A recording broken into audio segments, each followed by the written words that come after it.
Hi there. So I am here today with my good friend Chrystal, and we are going to be talking about debt. Is it good? Is it bad? Is it something that you have to have?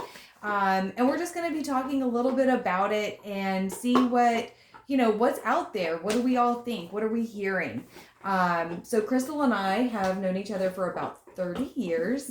And we met when we were 2. And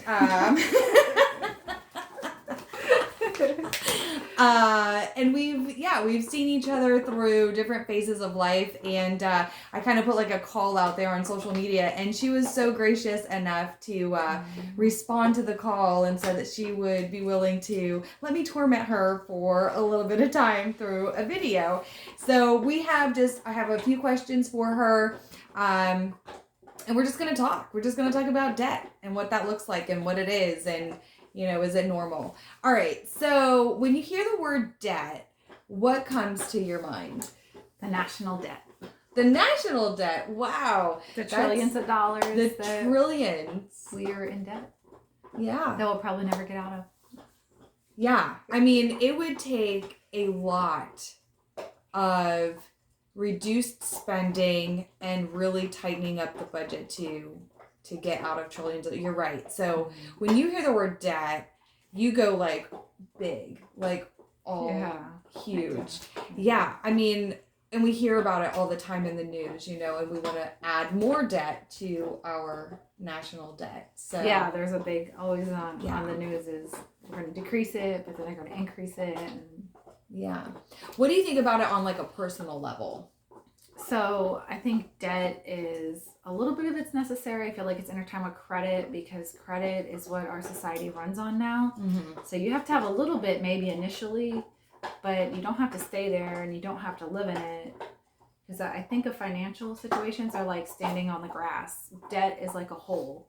So how much further you get in is how deeper down the hole you go. And then in order to get back out, you got to claw and get the dirt back in to get back up above and get back on the grass. So yes. Yeah, for sure. Like when I hear the word debt, it used to never bother me. Like I could hear the word, debt's just something that you have to have. Everybody has debt. Oh, it's the American way. It's the American dream. They try to normalize it. And then you become an adult or you buy something for the first time using credit.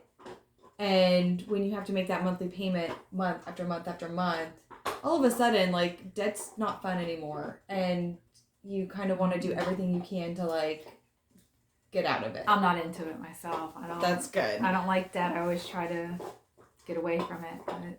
But it's life. If you have debt, you have debt. Yeah. So do you think that you have to have debt or need debt to live? No. But I think that, like I said, with the whole credit thing, and I feel like society and spending is geared to suck you into debt. Yes. There's like always advertising new cars, new products. Yes. Oh, the latest iPhone. Buy me. Yes. No, you don't ever hear any commercials talk about sensible spending unless there's actually like a bank that's going to profit off of it.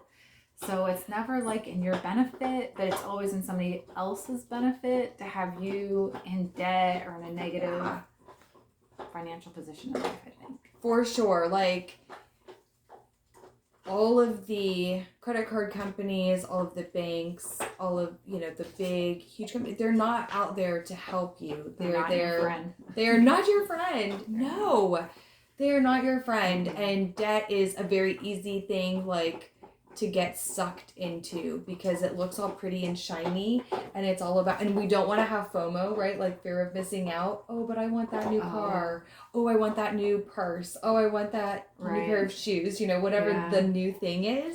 And nobody wants to be like, well, I'm driving a 20-year-old car that's being held together with duct tape. Do you remember the car that my dad had that was held together with duct tape? No. I just remember, I don't know if I should even say this, that I used to call your dad Juan 2, 1, 2, 3. That's funny. So, yes, but we had a car, but I remember growing up and we would hear all the time parts or payments. Mm-hmm. Either you are putting money into your car as a car payment, Right. or you're putting money into your vehicle because of parts. It was never save the money and buy a good car with cash. It was like, if you have a cash car, then you must have a junky car. That's right. They were. Right. But that's, but at the time, that's what we had. But it's before Craigslist. Way before Craigslist. Only 2 years before Craigslist. We're dating ourselves here. But yeah, I mean, it was like parts or payments, or if you wanted a new couch, then you had to go and finance it. I didn't hear a lot of, we'll just save the cash. Just put the $100 away every month that you would be paying on the credit card or to the furniture store and save. And then when you have the cash, then you go and you buy the couch or you buy the car or whatever, A lot of that's, with our culture, is instant gratification. So if you want instant gratification, it comes at a price, and that's like a lot of interest, like 25% interest or something. Yeah. So for every $100 or $1,000 you spend, then you gotta pay them 25 or whatever. And I don't think people realize that the interest added to that payment every month, like if you were to look at this statement that comes in the mail and you see how much of your money is going to that company, the finance company or the credit card company or whatever, and not towards the principal balance of what you actually purchased, I mean, you would cry. But houses and cars are like that. They calculate the principal or the interest over the length of the loan, and they pay that off first before they start paying the principal. Of course, which because is they want their money first. You think that like after you pay off on something for 5 years, you should own it? Not necessarily. Mm-hmm. So the last question, is debt normal?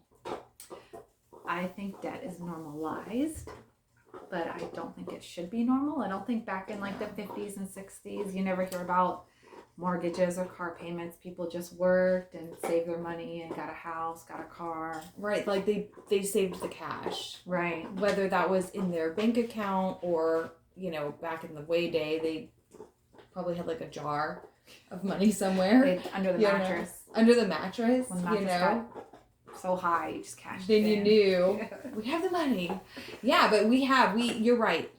Debt is not normal. We have normalized it. I think that is a brilliant way of stating that. It's not a normal thing. We are not meant to be hamsters on a wheel, running and running and running and running and running, trying to catch our breath, just keeping our head above water.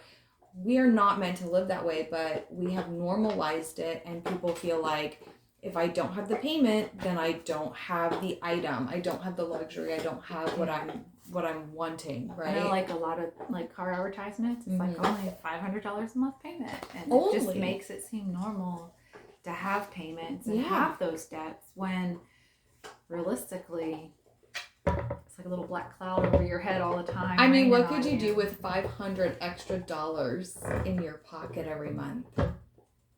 Man. Probably save for a nice vacation. $500, yes. The price of your car payment is an amazing vacation with your entire family, or it's a really nice down payment on a house. I mean, $500 a month, and I think that is like the average car payment right now. No, like it is around $500 we a have month, one, right? It's like $500. Yeah, I think that's average, like the standard. Yeah.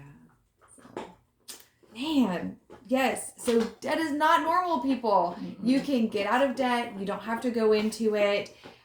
You can live a life that does not require you to spend your hard-earned money on things that are only benefiting the credit card companies, the banks, other people. Mm-hmm. Keep your money, people. Keep it in your pocket. You work hard. You should live a life that represents how hard you work, and it shouldn't be in cars and credit cards and silliness. Yeah. Well, thank you, Chrystal, for You're welcome. Stopping by.